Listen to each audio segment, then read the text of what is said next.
जैसा हर टाइम हमारे काम आती रहे। अरे जी, देखा गया है आजकल राजनीति में पप्पू कालानी काफी सक्रिय दिख रहे हैं, क्या कारण हो सकते हैं? इसका कारण है जो पप्पू कालानी ने जो पहले काम किए थे बहुत अच्छे किए थे, वो जो है काम को जो हुआ नहीं, उसके लिए पप्पू कालानी को, लोगों को जो उम्मीद है वो पप्पू कालानी से है।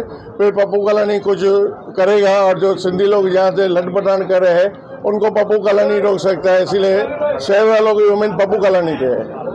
देखिए, प्रभाग क्रमांक 15 इसमें जब भी आदरणीय शिंदे साहब ने टिकट दिया, खासदार साहब का विश्वास था, उसके साथ ही साथ में यहाँ के हमारे लाडले नेता पप्पू कालानी जी का भी विश्वास था। जब भी वो भाषण करने के लिए 15 नंबर पैनल में आए, तभी उन्होंने कहा कि अरुण आसानी है, ये सिंधी है, अपना भाई है। और आज तक सिंधी भाइयों के ऊपर जहाँ जहाँ अत्याचार हुआ है वहाँ पे अरुण आशान ने साथ दिया है। बल्कि उल्लासनगर में जब सबसे पहले मेरी माता जी जब भी चुन के आई तो झूलेलाल का प्रवेश द्वार लगाने का भी कार्य कहा, वो भी आदरणीय पप्पू कालानी जी के माध्यम से, कि आप सभी धर्मों को, सभी लोगों को साथ में लेके चलो।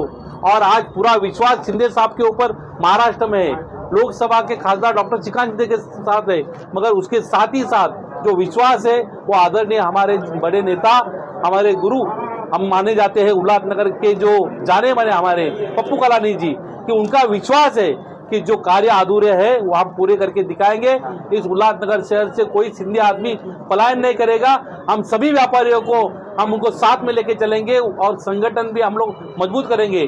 तो आज पहला सत्कार आदरणीय महापौर जी के साथ में हम सभी नगर से यहाँ पे मौजूद है। तो हमें विश्वास है आने वाले दिनों में हम कालानी साहब के साथ में उल्लासनगर शहर में आदरणीय शिंदे साहब ने दिए हुए कार्य हम लोग पूरे करेंगे। अरुण जी, सबसे पहले जो है सिंधी एक नगर सेवक होने का जो भविष्यवाणी आपने की थी वो पैनल नंबर 15 से की थी, तो कहीं ना कहीं वड़ा पाव और दाल पकवान का सच्चा समीकरण यहाँ पर देखने को मिला। ये वड़ा पाव और दाल पकवान का समीकरण बंगले से हुआ जब भी दोस्ती का गठबंधन हुआ।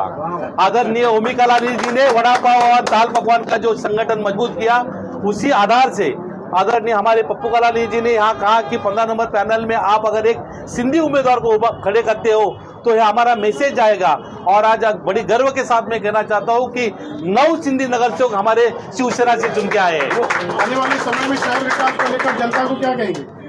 आने वाले शहर के दिनों में हम लोग इतना ही कहेंगे कि आदरणीय पप्पू कालानी जी जो सपना देखा था सिंगापुर का, जो सपना पूरे करने के लिए उन्होंने जो पहले सीमेंट की गलियां बनाई थी, जो आज भी उनके नाम से जानी जाती है, तो आने वाले दिनों में उल्लासनगर शहर का कायापलट 100% होगा और लोग एक नया उल्लासनगर आदरणीय पप्पू कालानी साहब और शिंदे साहब के माध्यम से यहाँ पे देखेंगे। दाखवलंय त्याच्यावर पूर्णपणे खरं उतरायचं काम मी करेन आणि पप्पू साहेबांनी जे स्वप्न बघितलं होतं सुंदर शहर बनवायचं ते मी पूर्ण करेन आणि मी फक्त विकास कामं करेन। कोण काय बोलतंय त्याच्यावर उत्तर देणार नाही, विकास कामातून मी माझं काम दाखवेल लोकांना। महापौर बनने के बाद शहर के प्रमुख काम जो आप करने वाले हैं क्या होंगे? पहले तो मैं रास्ता, पानी, वो समस्या पहले सॉल्व करने की कोशिश करूंगी और उसके लिए मैंने काम चालू भी कर दिया है। कल भी मीटिंग हुई है, 2 दिन से लगातार मीटिंग्स चालू है, उसके ऊपर आपको अगले 100 दिनों में ही काम दिख जाएगा। पिछले 4 सालों से प्रशासनिक राज था, ऐसा बोला जाता है कि अधिकारी किसकी सुनते नहीं थे, तो अब उन पर कैसे लगाम लगेगी? 2 दिवसापासून कंटिन्यू मीटिंग घेण्यात येत आहेत। आता ते त्यांना ऐकावंच लागेल का, तर आपल्याला पहिले महत्त्वाचा आहे शहराचा विकास आणि तो 25 साल में सिंगापुर का सपना पूरा नहीं हुआ है, आप अपने छोटे से कार्यकाल में कैसा पूरे करेंगी, उसकी क्या योजना है? शुरुआत तो कर सकते हैं, शुरुआत की है, थोड़ा ना थोड़ा कुछ ना कुछ करूंगी, मतलब करूंगी, बोला है मतलब करके दिखाऊंगी। हमारे जो व्यापारी वर्ग है, हमारे हरेश कृष्णानी जी, प्रीतम सेठ, डॉक्टर तुलसी जी, समस्त व्यापारियों ने आज महापौर महोदय पप्पू कालानी जी, अरुण आशान जी, शिवसेना के हमारे सभी नगर सेवकों का यहाँ पर सत्कार रखा।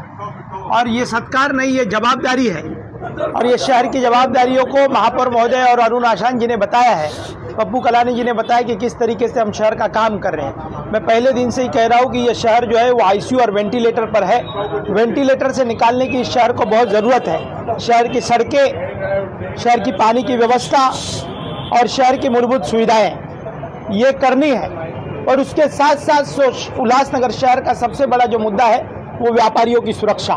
व्यापारियों की सुरक्षा के लिए मैं व्यापारियों से अपील कर रहा हूं कि महापौर मैडम जी, हम सभी लोगों का फोन जो है वो 24 घंटे चालू है। अब जो है कार्यालय जो है वो एसी कैबिनों में बैठकर नहीं चलाया जाएगा। उल्लासनगर की सड़कों के ऊपर महापौर और अधिकारियों के साथ में व्यापारी भी रहेंगे।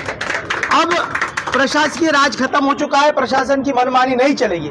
और मैं आज ही आप लोगों को यहाँ से घोषणा करता हूँ कि आदरणीय पप्पू कलानी जी की संकल्पना से कि आने वाले दिनों में उल्लासनगर शहर के हर एक व्यापारियों की दुकान में आदरणीय उप मुख्यमंत्री एकनाथ शिंदे साहब की तस्वीर लगेगी और तस्वीर का ये माध्यम रहेगा कि उल्लासनगर की सुरक्षा की निशानी एकनाथ शिंदे जी की होगी। ये संकल्पना जो है, ये संकल्पना है पप्पू कलानी जी की है, जो उल्लासनगर में 15,000 दुकानों के ऊपर खुद व्यापारी अपने आप से एकनाथ शिंदे जी की तस्वीर लगाएंगे कि ये तस्वीर जो है वो प्रशासन को डराएगी। प्रशासन की ब्लैकमेलिंग जो है शहरवासियों के साथ में, जो व्यापारियों के साथ में कुछ उल्लासनगर के ब्लैकमेलिंग करने जा रहे हैं कुछ लोगों को, वो तस्वीर डराएगी और ये बताएगी वो तस्वीर कि उल्लासनगर का सुरक्षा रक्षक कोई है, वो एकनाथ शिंदे और पप्पू कलानी उल्लासनगर के व्यापारियों को सुरक्षा दे सकते हैं। तत्कालीन विधायक ज्योति कलानी जी और तत्कालीन महापौर पंचम कलानी जी के कार्यकाल में बोट क्लब की जमीन महानगर पालिका को मिली थी। क्या बोट क्लब का कार्य शुरू होगा? देखिए, जितने भी वर्क ऑर्डर्स दिए हुए हैं उन वर्क ऑर्डरों के ऊपर कल ही कमिश्नर महोदय के साथ में हमने बैठक ली और उस बैठकों में जितने भी वर्क ऑर्डर पर जो काम चल रहा है, फिर वो बीटीसी ग्राउंड का जो अधूरा काम है उसके ऊपर फास्ट 6 महीने के अंदर काम पूरा करने के लिए क्रीड़ा संकुलन हमारे शहर को मिलना चाहिए। बोर्ड क्लब का जो विकास कार्यों के जो वर्क ऑर्डर है उसके ऊपर सोमवार को बैठक लगाई गई है। बोर्ड क्लब के सुंदरीकरण का काम जल्द से जल्द चालू होने जा रहा है। उल्लासनगर के अंदर खुद के पानी का खुद का सोर्स होना चाहिए। उसके लिए राज्य की सरकार की तरफ से हम एकनाथ शिंदे साहब के साथ बैठक लगाकर उसके लिए एक महत्वपूर्ण निर्णय लेने जा रहे हैं। उल्लासनगर के अंदर जो सीमेंट कांक्रीट की सड़कें हैं, 8 सीमेंट कांक्रीट की मुख्य सड़कें 100 करोड़ रुपए की लागत से आदरणीय एकनाथ शिंदे जी के माध्यम से उल्लासनगर में सीमेंट कांक्रीट की जिस तरीके से पप्पू कलानी जी ने बनाया था उसी तरीके से वापस एक बार उल्लासनगर सीमेंट कांक्रीट में होना और पार्टल्स मुक्त उल्लासनगर करने की हमारी संकल्पना है। समस्याओं को दूर करने के लिए कोई टोल फ्री नंबर जारी किया गया है? हाँ, टोल फ्री नंबर जारी किया गया। महापौर जी का नंबर वहां पर हमने टोल फ्री नंबर चालू किया। फिर वो आरोग्य की सेवा हो, उल्लासनगर को सड़कों का विषय हो, छोटे छोटे विषयों पर भी महापौर खुद व्यापारियों से मैं अपील करूंगा कि महापौर कार्यालय में आने की कोई जरूरत नहीं है, जनसंपर्क कार्यालय में जाने की कोई जरूरत नहीं है। आप जहां पर बोलोगे महापौर आपके द्वार पर आएगी, आपको किसी के महापौर के दरवाजे पर जाने की जरूरत नहीं है। ये जो महापौर है ये एकनाथ शिंदे और पप्पू कलानी के महापौर है, उल्लासनगर की जनता का महापौर है। आपके घर पर महापौर आएगी, आप महापौर के द्वार पर नहीं जाओगे। कमलेश जी, केबी रोड की अगर बात करें तो पिछले लगभग 2015 से अब तक केबी रोड का काम पूरी तरह से नहीं हुआ क्योंकि काफी सारे केसेस कोर्ट में भी हैं।